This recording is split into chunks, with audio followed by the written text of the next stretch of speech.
me tell you. Let me tell you something. We got an interesting one today. Discovery happened about last year, but I never really decided to go along with the idea last year. I discovered a place called Reddit, and I discovered very quickly a subreddit by the name of AskReddit, where just weird shit gets asked, some real shit gets asked, and we get answers. We get some answers. And I'm willing to go ahead and give you guys my answer to some of these, particular questions. And I would love to hear your answers to some of these particular questions. So we have r/AskReddit to take a look at today. So go on ahead and get yourselves strapped in, locked in, set that beautiful like button, blaze for me, and subscribe and join the Zebra gang, my friends. Because oh boy, I feel like I have a pretty decent lineup of questions to take a dive into. So let's go ahead and jump right on into it. Why don't we? Right. So the very first one we have is men. I guess you could say that I identify as a min. What are some deal breakers for a potential relationship, even if they are attractive? And this one is a very, very, very, very easy answer, to be honest. What are some deal breakers for a potential relationship, even if they're very attractive? If I literally am incapable of being able to name not one personality trait from you at all. If I am at all interested in somebody and I realize that, oh my, wow, this person is completely devoid of personality, regardless of how attractive they are, no, we can cut it right there.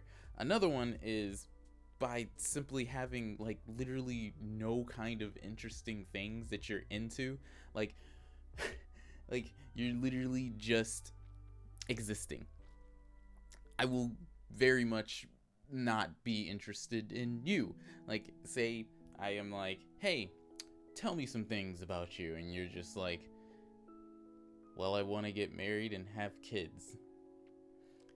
And that's where your interests kind of end. We got some problems. We got some goddamn problems. At least be like, hey, have an interest in cooking.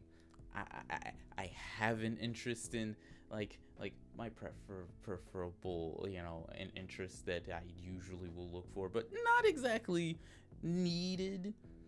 Hey, into anime. Hey, you like just movies and stuff, you know what I mean? You gotta fucking like something.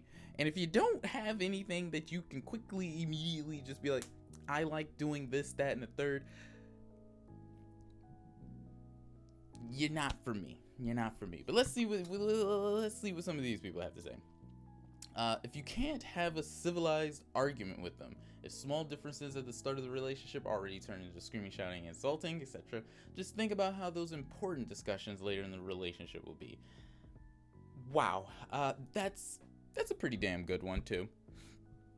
I'm not interested in all that goddamn arguing, yelling, hooting, hollering bullshit either.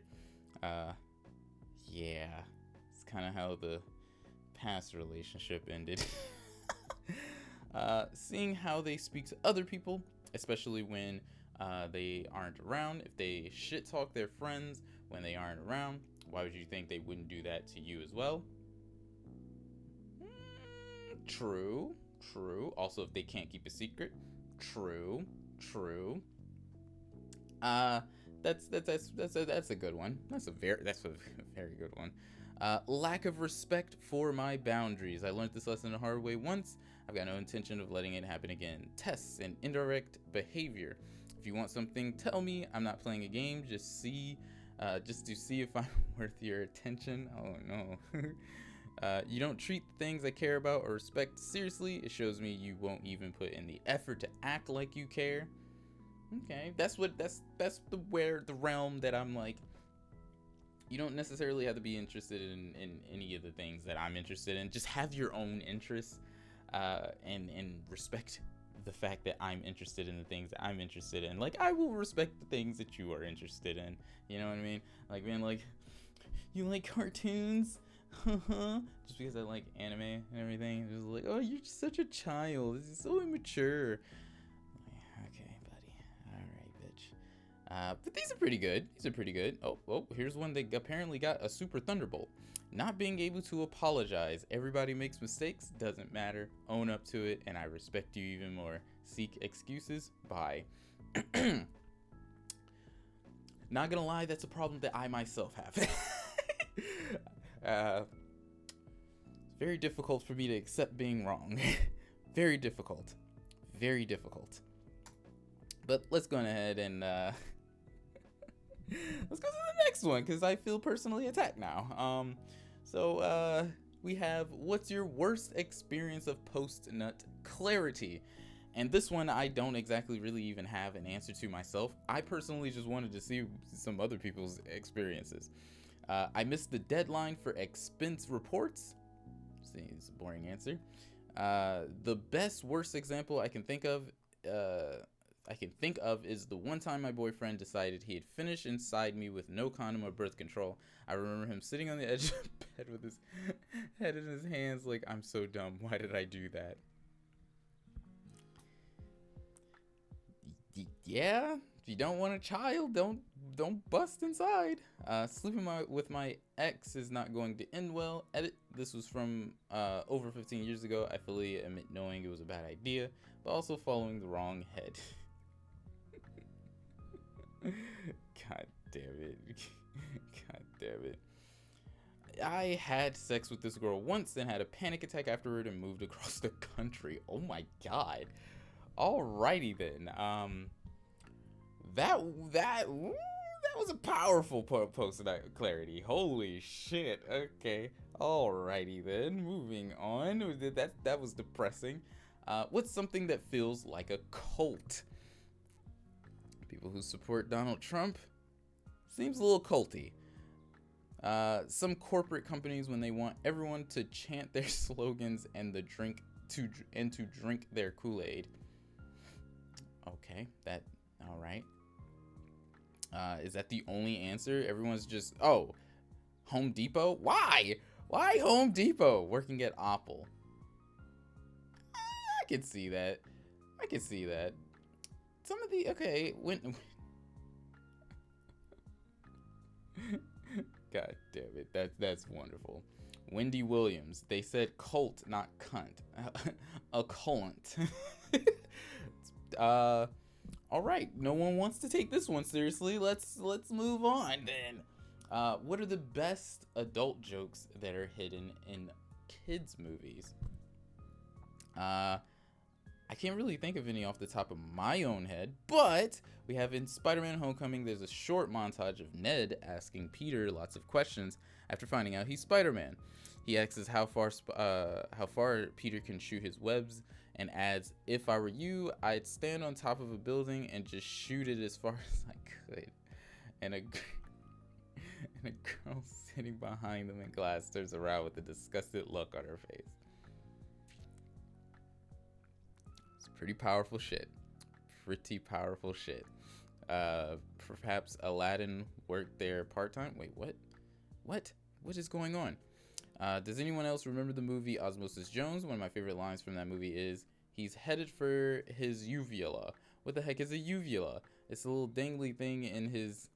Got it. No, it's the one on his throat. We're not talking about his balls now, okay? Okay, we're not talking about his balls. This is mild, but I never noticed until I watched it a few years ago. In the beginning scenes of Toy Story, Mr. Potato Head uses his own lips to pick his behind with. He does this while talking about Slinky, implying he's a kiss ass. Gotcha. God damn it. Okay. All right. Okay. Well, I guess you could say that my favorite one to talk about today was the relationship one. But hey, you win some, you lose some. Let me know your answers to some of these questions down in the comment room where you guys reign supreme.